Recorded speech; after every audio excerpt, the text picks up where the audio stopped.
Here we go again on my own. Okay. Right, fish number one. So, the plan is to dry brush. Originally, I wanted to do a porcelain effects, and I had no idea how to do this. I YouTubed it, couldn't find anything. So, I've gone for a dry brush of a pretty matte off-white color to see how it looks. And what I knew I wanted to do all the time anyway was have a gradient, so it looks like the light is coming from the left side of the board when it's going to be set up.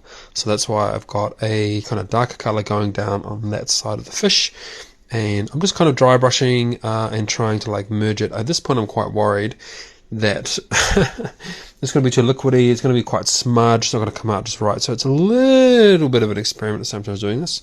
Voila, et voila, it worked out quite well. So I got a nice light side, I got a dark side, I got some nice detail in there.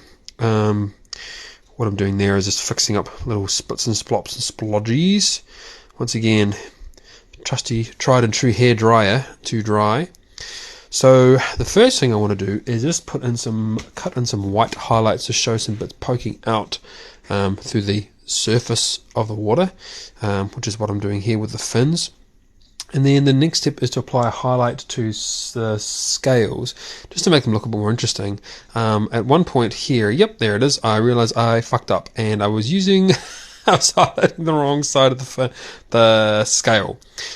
Fix that. So go through, I'm highlighting the back edge of the scale with kind of a light blue, kind of fits the theme, and just kind of make it a bit more interesting to look at and imply that, you know, the light's hitting it. So on the light side, the highlight is quite distinct. On the low side, it's much smaller and less obvious. So I'm going to go through that and do that for the tail. As you can see, zip, zap, zop, tail, tail, tail, tail, tail. I've smudged a bit with my hand. Haha. That's what I get for having big dumb hands. And then what I'm doing is going back through the white now and thinking, oh yeah, where else might some stuff be poking out of the water if the fin's poking out the water? And then going through on some of the scales as well, just to kind of give them a little shimmer, because if it's that close to the surface, the light's going to reflect off those scales, I think. And also, it's my drawing, so shut up. Right, here is the bit I was really not too sure about, and that is applying a black outline.